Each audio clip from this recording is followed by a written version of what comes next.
공부를 하거나 휴식을 취하기 시작한 첫 해에 온라인 연인이 저와 같은 도시에 산다는 사실을 알게 되었고 멀지 않은 식당에서 만나기로 했습니다.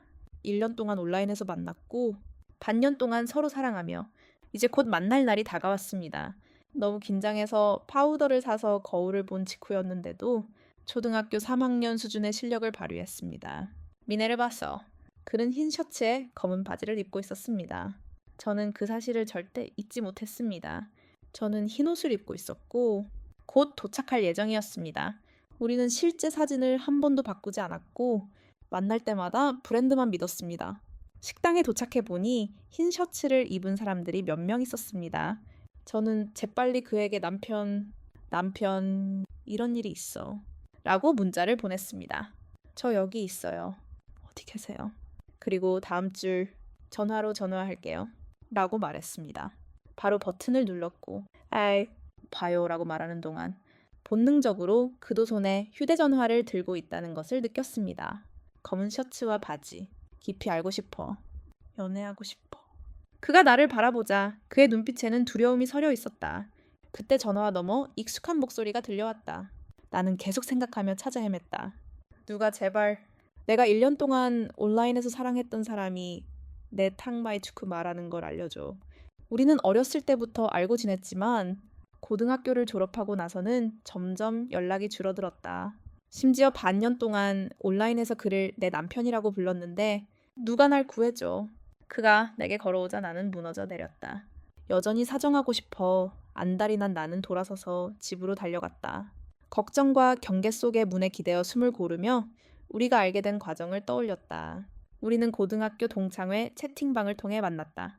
내가 그에게 너무 소극적인 것 같아서 질문을 했고 다음날 그가 내게 개인 메시지를 보냈다. 우리는 그렇게 천천히 이야기를 나누었다. 온라인 연애는 제가 한 번 농담을 했기 때문에 성립되었습니다. 저는 의도가 없습니다. 그저 당신을 찾고 싶을 뿐입니다. 당신의 침대에 누워 아내가 되고 싶습니다. 온라인에서 유혹하는 문장에 아무도 대답하지 않았습니다. 알았어요. 제 사랑하는 아내. 그 순간 저는 강렬한 사랑의 타격을 가했습니다. 결과는 세상에 그 사람은 여전히 누워 있었습니다. 현실 세계의 사람들은 보통 느리고 조용하며 때릴 때 한마디도 하지 않지만 저는 그에게 반해 누워 있었습니다. 저는 겨우 진정했고 사무실 밖에서 문이 열리는 소리가 들렸고 그 다음에는 여전히 누워있는 어머니의 목소리가 들렸습니다. 그런 다음 저는 삼촌 댁에 가서 안녕하세요. 안녕하세요. 안녕하세요. 문으로 갑니다. 라고 인사하고 과일에 대한 몇 마디를 속삭였습니다. 삼촌은 집에 없었고 저는 문에 손을 대고 몇 분 동안 귀를 기울였습니다. 지나가면서 나중에 그가 말할 줄 알고 그렇게 멈추지 않았다는 것을 몰랐습니다. 엄마가 말했어요. 아빠가 아직 퇴근 안 했는데 집에 계셨는데 왜 불렀냐고요.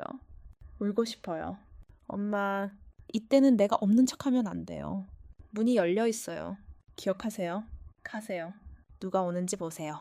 누가 보나요? 멈추는 척해요. 말을 찾고 있던 건 바로 당신이에요. 그때 당신이 가장 안 왔던 것을 좋아한다고 하지 않았나요? 저는 멈췄어요. 언제 그런 말을 했나요? 이 순간에 신문을 치고 나갔어요.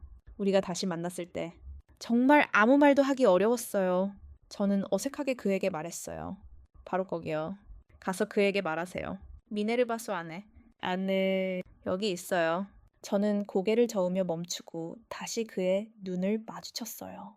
그가 메시지를 보냈고 우리 부서는 그냥 그렇게 웃었지만 농담이었는데 사실은 저였어요. 제 아이가 너무 당황해서 발가락으로 물고기를 파내서 먹어보고 싶었을 뿐이에요. 다른 방에서 엄마는 나를 바라보며 계속 수색했다. 아이를 본 지 너무 오래됐어. 오늘은 여기서 밥 먹을게. 나는 계속해서 눈짓으로 싫어라고 했다. 릭 호와이는 나를 흘끗 보며 귀찮아하는 척했다. 엄마가 없었다면 나는 벌떡 일어나 머리를 때렸을 것이다. 나는 이미 도망쳤는데 왜 우리 집까지 왔을까? 릭 호와이는 당황하지 않고 조용히 있는 게 눈에 보였다. 엄마는 먹을 것을 사러 나갔고 아윅 호와이는 여전히 서성거리며 들어와 릭 호와이랑 이야기 좀 할게 라고 말했다. 릭 호와이가 나를 데리러 오자마자 집에는 우리 둘만 남았다. 온라인에서 했던 말들이 생각나서 물에 머리를 파묻고 싶은 충동이 들어 얼른 방으로 돌아섰다. 릭 호와이가 몇 걸음 더 빨리 와서 문이 닫혀 있는 것을 보고 릭 호와이는 놀랐다. 도대체 뭘 하려는 걸까? 나는 깜짝 놀랐다. 그는 비틀거리며 들어와 문을 닫으려고 손을 뻗었다. 나는 그가 차분하게 다가오자 긴장했다. 그가 나를 밀어붙일 때까지 뒤로 물러섰다. 그는 고개를 숙이고 나를 밀어붙였다. 뭘 도망쳤어. 나는 부끄럽고 당황스러워서 감히 그를 쳐다볼 수 없었다. 온라인에서는 이렇지 않아. 알빅 호와이는 열렬한 눈빛으로 나를 바라보았다. 네? 마음속에는 나만 있고 아무리 다른 사람이 잘해도 필요 없다고 했잖아. 네가 어디에 있든 가장 있고 싶은 곳은 내 옆이라고 했잖아. 우리 사이의 거리는 너무 가까워서 그의 뜨거운 숨결이 얼굴에 느껴진다. 마치 그가 나를 붙잡고 천천히 불태우는 것 같아. 나도 그렇게 하고 싶어진다. 내 얼굴은 불타고 있다. 곧 타버릴 것 같아. 물러설 곳이 없어. 릭 화이는 다시 한번 낄낄거렸다. 입술로 말해야 할 비밀이 있다고 하지 않았어. 나는 너무 부끄러워서 더 이상 들을 수 없었다. 나는 손을 들어 그의 입을 가렸다. 그의 목소리는 조용했지만 그의 입술은 부드럽고 뜨거워 내 손바닥에 눌려 있었다. 그의 숨결이 내 입술에 닿자 내 보라색 손이 거의 튀어나올 뻔했다. 더 이상 말하지 마. 얼굴이 붉어졌다. 나는 그의 입술에서 조심스럽게 손을 떼었다. 인터넷에 있는 사람이 너인지 모르겠는데 이걸 절대 공유해서는 안 된다고 할 수 있을까? 루크 호와이는 깊고 은밀한 눈으로 나를 바라보더니 그러더니 내게 말하지 않은 척 해야 했다. 우리 사이의 이야기가 너무 이상해. 네가 온라인에서 한 말은 다 가짜야. 넌 날 속이고 내 감정을 속이고 있어. 바람 피우다니 이제 너무 심해. 온라인 연애는 더 이상 거짓말이 아니야. 나중에 가짜가 될 수도 있어. 나는 당황해서 대답했다. 완전히 가짜는 아니야. 그냥 지금 내 머리가 엉망진창일 뿐이야. 그와 나는 너무 오래 사귀었고 우리 가족은 가깝고 그는 내 과거의 모든 더러운 이야기를 알고 있어. 심지어 중학교 때 내가 선배를 몰래 짝사랑했다는 것도 알고 있고 내 비밀을 거의 다 알고 있어. 그래서 그가 내 말 중 일부가 사실이라는 것을 이해할 수 있도록 리크 호와이가 나를 진지하게 바라보았고 나는 고개를 끄덕였다. 앉지 말고 더 가까이 기대어. 서로만 살면서 꽃처럼 숨쉬고 그의 얼굴이 내 눈앞에 확대되었고 긴 속눈썹까지 선명하게 보였다. 나는 본능적으로 시험해보려고 했고 그가 묻는 것을 들었고 내가 너를 가장 좋아한다는 문장도 사실이었다. 아리크 호아이. 인터넷의 문장들은 너무 현실적이야. 내가 그물에 얽혔다고 말하자. 그는 정말로 믿었다. 그 신발 한 켤레. 나는 내 성질이 빠르고 이상하다고 들었다. 아빠가 퇴근하지 않았다면 나는 성질이 너무 급해서 주사를 맞았을 것이다. 아리크 호아이야. 아빠는 네가 마치 걔가 자신을 쫓는 것을 보는 것처럼 보였어. 오랜만이야. 너랑 같이 술 한잔 하자. 리크 호와이가 고개를 끄덕였다. 그래서 우리 둘은 방에서 뭘 하고 있는 거지? 아빠는 내가 큰 적을 만난 것 같은 방향으로 물었고 나는 계속해서 눈으로 리크 호와이에게 신호를 보냈다. 형제들은 몸 때문이 아니었고 리듬이 있을 때 어머니는 나에게 비밀을 말해줄 거라고 하셨다. 숨길 게 뭐가 있어? 그냥 이 질문만 할 수 없니? 아버지는 웃으며 대학 진학에 대해 물으셨다. 두 사람은 가짜처럼 이야기했고 나는 많은 사람들과 함께 한쪽에 앉았다. 먹는 것에 전문화되어 있었기에 사랑이라는 화제가 나오는 것은 불가피했다. 어머니와 나는 사랑에 매우 익숙한 듯 멈춰섰다. 아버지는 잔을 들고 대학에 간 이후로 사랑에 빠졌냐고 물었다. 루코아이는 고개를 숙이고 밥그릇 끝을 잡은 채 다시 도전해 보려는 나를 바라보았다. 그가 차분하게네. 라고 대답하는 것을 듣고 어머니는 곧바로 딸이 고통받고 있는지 궁금해했다. 그리고 여기 차우아와 같은 학교. 아, 사랑해. 내가 돌봐줄게. 그녀가 먼저 고백했다. 그녀가 주도권을 잡았지만 그 후 인정하지 않아 나는 조금 비참해졌다. 영어 엄마는 눈을 크게 떴다. 그 소녀는 또 그랬다. 멍하니 그녀를 바라보다가 가운데로 물러나 A를 노려보았다. 아리코아이는 웃었고 나머지 가족들은 더 이상 차우를 좋아하지 않았다. 아빠는 재빨리 대답했다. 괜찮아. 세상에는 착한 여자가 많잖아. 예쁘고 학력도 좋고 환경도 좋은데 왜 다른 여자를 못 만나? 나는 고개를 숙이고 아빠가 하는 말을 들었다. 안녕. 난 그런 것만 좋아해. 나는 깜짝 놀라 생각했다. 무슨 일이야? 내 얼굴이 너무 붉어졌다.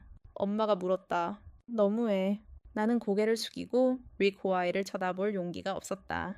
식사를 마치고 방에 숨어 그의 얼굴을 피했다. 나는 그의 좋은 점이 무엇인지 정말 알 수 없었다. 그가 나를 정말 좋아하는 건지 아니면 그냥 농담하는 건지. 작은 것부터 큰 것까지 나는 그를 꿰뚫어 본 적이 없다. 그런 생각을 하며 혼자 집으로 가는 길에 엄마가 문 밖에서 나를 불렀다. 그는 혼자 갈 수 없고 나는 숨이 차고 그는 술을 너무 많이 마셨고 어머니는 신경 쓰지 않았습니다. 그는 정말 다 컸기 때문에 그가 어렸을 때 우리가 얼마나 가까웠는지 상기시켜 주었습니다. 나는 기타를 치고 전기 자전거를 잠그고 그를 집으로 데려갔습니다. 그는 키가 크고 전기 자전거 뒤에 앉았고 다리가 있어야 했습니다. 나는 헬멧을 기다렸다가 자전거에 올라타서 냄새가 남아있니? 라고 물었습니다. 네. 그는 나를 알아보았습니다. 나는 엔진을 시동하고 아무도 아무 말도 없이 출발했습니다. 아파트 건물의 과속 방지턱을 지날 때 자전거가 약간 흔들렸고 때로는 내 허리에 손이 타올랐습니다. 나는 심호흡을 했고 온몸이 굳었습니다. 그는 조금 마셨고 그의 뜨거운 숨이 내 몸으로 불어 들어왔습니다. 때로는 무겁고 때로는 가벼워서 나를 일어서게 했습니다. 그의 옆구리에 부는 바람은 뜨거웠고 허리에 얹힌 그의 손은 당나귀처럼 뜨거웠습니다.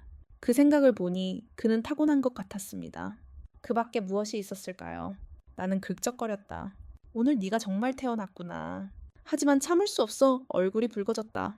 호아이가 말을 마치자 나는 샤워를 하러 집에 가서 침대에 누워 컴퓨터 앞에서 앞뒤로 구르지만 여전히 잠이 오지 않았다. 내 옆에서 그는 계속 나를 좋아한다는 말을 들었다. 나는 민호와 사우의 채팅방을 열고 개인 채팅을 눌렀다. 그리고 릭 호아이의 채팅방도 열어 비교해 보았지만 비슷한 점이 없었다. 릭 호아이와 나는 가끔 새해 인사를 나누고 서로에게 소원을 빌었을 뿐 장거리 연락 수준에서 그쳤다. 어렸을 때는 이틀 정도 함께 있었지만 다시 누워있는 동안에는 차이가 있어서 예전처럼 친밀한 접촉은 피하고 23 정도 나이 든 사람들은 더 이상 곁에 없고 자연스럽게 점점 멀어졌다. 하지만 정말 예상치 못했다. 내가 반년 넘게 온라인에 심어둔 사람이 릭 호아이였다.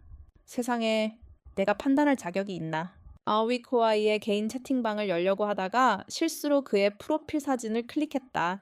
그 결과 손을 찰칵 치는 소리와 함께 아무런 대화도 계속해서 나오지 않고 릭 호아이를 만져야 한다는 알림이 울려 나는 자리에 앉았다. 작성자는 황급히 메시지를 철회하고 마치 목에서 뛰쳐나올 듯 다시 도전장을 내밀었다. 숨결을 바라보며 10분 넘게 긴장한 채 기다리다가 잠시 움직이지 않고 옆으로 돌아누운 후 가볍게 숨을 들이쉬었다.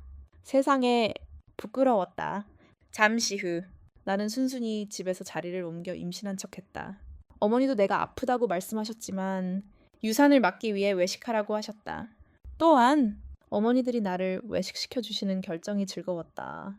외식은 사실이었지만 가족뿐만 아니라 온 가족이 외식하는 것이었다. 나는 그 자리에 기대 앉았다. 어머니는 월급을 받고도 여전히 가벼웠다. 내가 그들을 위해 무엇을 할 수 있을까? 안녕하세요. 삼촌, 이모. 억지로 미소를 지으려고 애썼지만 생각이 커질수록 더욱 마음이 아팠다. 어머니는 항상 웃으며 이야기를 나누다가 어머니의 아버지께로 돌아섰습니다. 마지막으로 어머니가 항상 저를 괴롭히러 오셨을 때 아버지와 저는 식사에 12명이 있어야 한다고 생각했습니다. 며칠 전에 너무 아팠습니다. 손님이 너무 튀겼어요. 어머니가 말씀하셨습니다. 저는 그녀의 셔츠를 잡아당기며 말했습니다. 왜 그들과 함께 먹는다고 미리 말하지 않았습니까? 네가 행복해지도록 작은 놀라움을 주는 거야. 내 아들아. 놀라움은 어디에 있습니까? 아무것도 보이지 않고 두려움만 느끼며 사람들은 항상 가고 있다고 생각했습니다. 어머니는 많은 사랑을 먹지만 계속 저를 안치려고 끌어당기고 다리를 벌리고 저를 돌볼 권리가 없습니다. 제 옆에 있는 사람은 항상 거기에 있고 저는 불타는 사람 같고 제가 먹을 때 그녀는 침착하게 음식을 접는 것을 도와줍니다. 제가 음식을 주문했다는 사실을 생각하면 남편이 반년 동안 온라인에 있었고 저는 가만히 앉아 있을 수 없어서 화장실에 가고 나갈 기회를 잡습니다. 화장실에서 나오니 르호아이가 복도에 서 있는 게 보였다. 복도는 텅 비어 있었고 두 사람뿐이라 분위기가 좀 답답했다. 어색하게 웃으며 밥도 먹고 화장실도 갔는데 널 먹을 수 있잖아. 배가지에 입을 맞춰서 밥을 먹는데. 뭐야. 무슨 일이 있어도 미친 짓인 건 사실이야. 침착하려고 애쓰며 고개를 숙이고 감히 그녀의 눈을 마주치지 못했다. 그녀는 실수로 버튼을 잘못 눌렀다고 사랑에 빠졌다고 했다.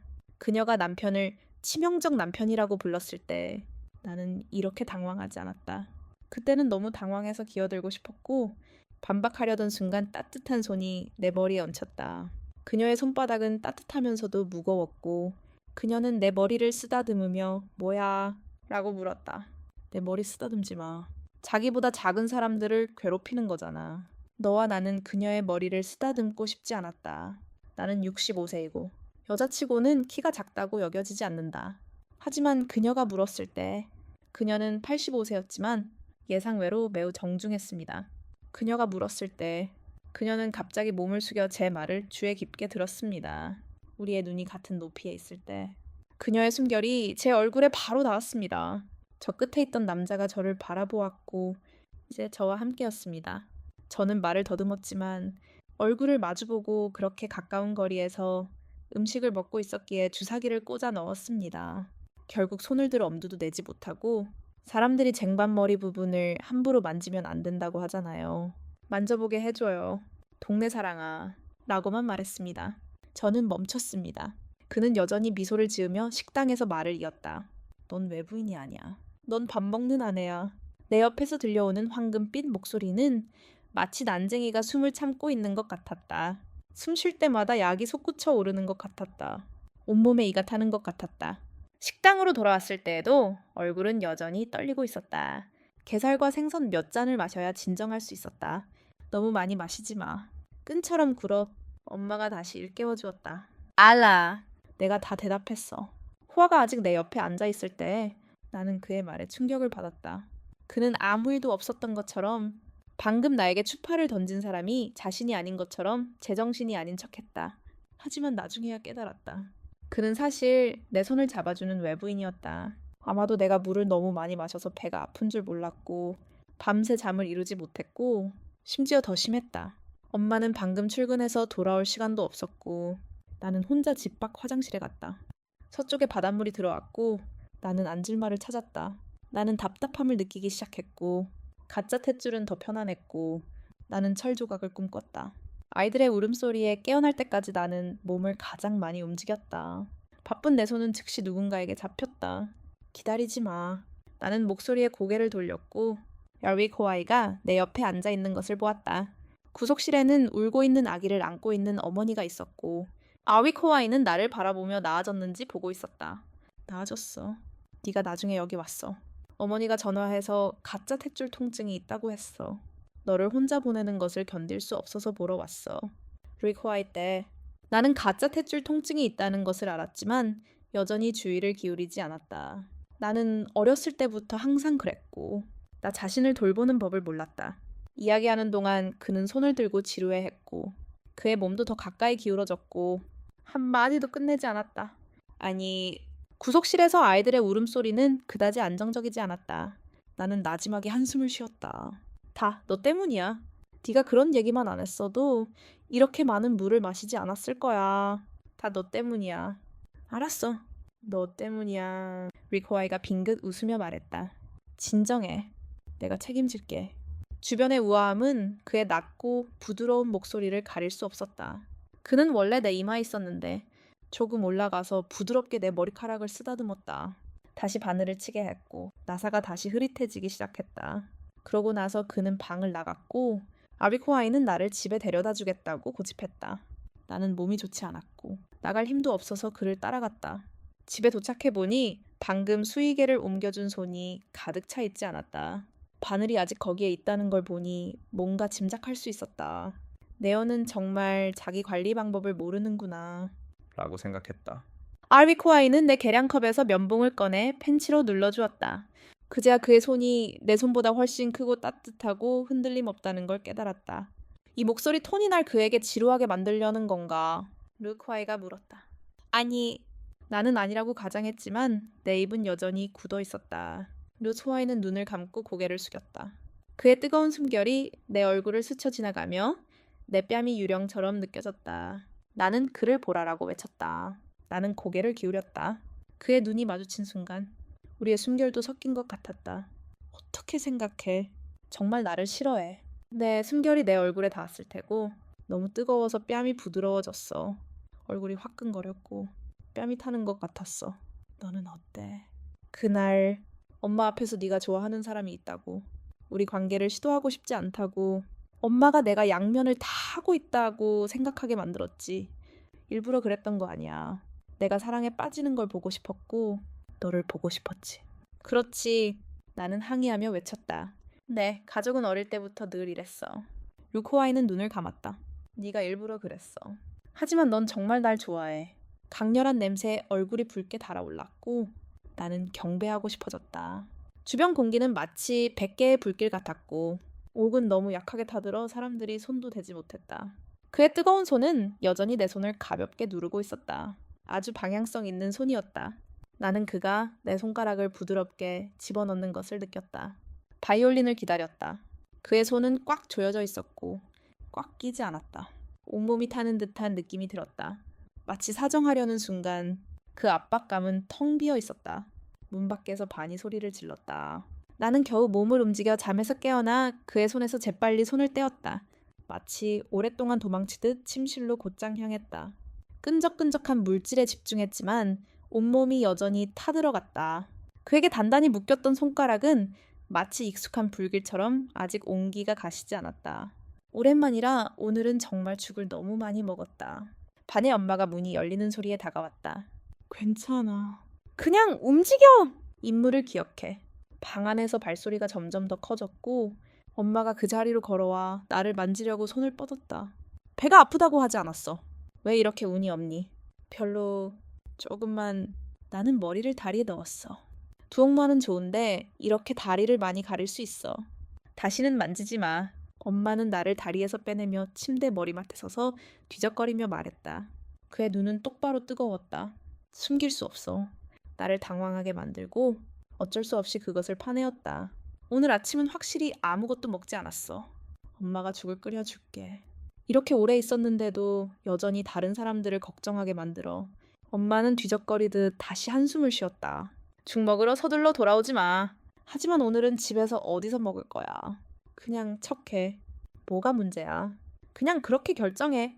밥은 뭘로 지을 거야? 엄마가 방금 나갔고 방에는 나와 그 사람만 있었다.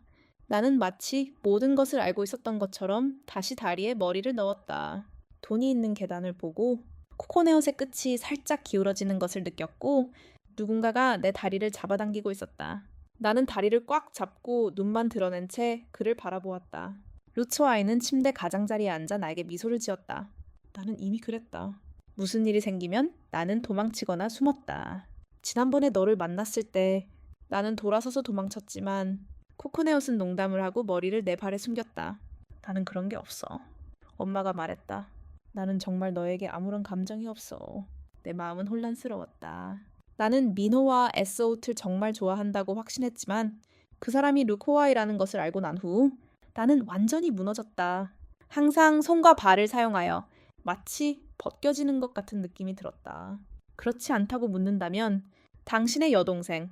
나는 다리를 꽉 움켜쥐고 반쯤 고개와 눈을 돌리며 고개를 저었다. 고개를 저으며 어떻게 리코아이를 미워할 수 있었을까?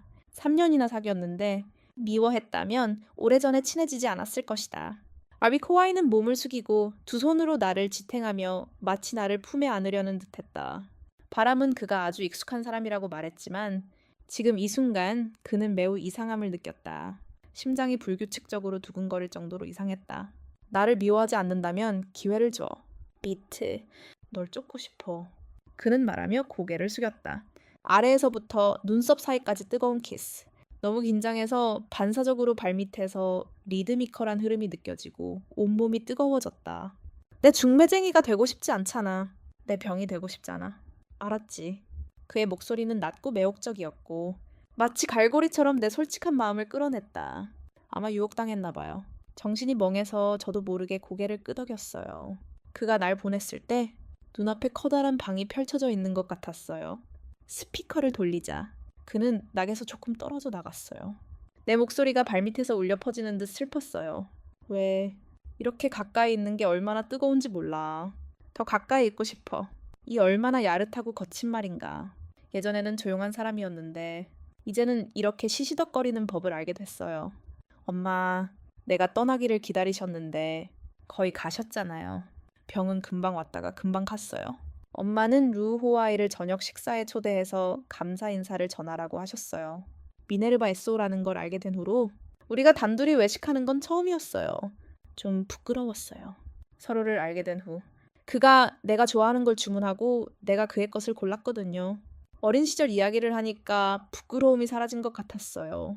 내가 어렸을 때 나는 내 종이에서 당신의 이름을 지운 다음 내가 스스로 교정한 시험 점수를 집으로 가져왔고 결국 나는 너무 혼란스러워서 부모님이 당신에 대해 썼다고 꾸중했습니다. 루호아이는 어쩔 수 없다는 듯이 고개를 저었습니다. 그때 나는 너무 질투해서 종이를 집에 가져갈 엄두도 못 냈습니다. 그때 나는 상류층 남자 학생을 사랑했고 매일 창가에 누워 사람들이 축구하는 것을 지켜보았습니다. 나는 정말로 남자를 좋아했습니다. 당신이 남자를 좋아한다고 말하면 나는 당신을 때릴 것입니다. 나는 피부가 밝습니다. 거기는 내 놀이터입니다. 나는 공부할 줄만 알고 아무것도 하지 않는 당신과 다릅니다. 당신은 공부할 줄만 알면 무엇을 더 알겠습니까? 나는 왕에게 물었습니다. 네? 여러분은 내 이야기가 내 입술이라는 것을 알고 있습니다. 내가 여러분과 희롱하는 것 같습니다. 더 이상 쌀을 보지 못하는 어린 시절의 이야기가 기억납니다. 집으로 가는 길에 입술이 아직 부었을 때 그는 내 가슴이 아팠기 때문에 우유 케이크 한 잔을 주었다. 나는 그것이 가장 좋았다. 그것은 내 고통을 덜어주기 위해 우유 케이크 한 겹이 있었기 때문이다.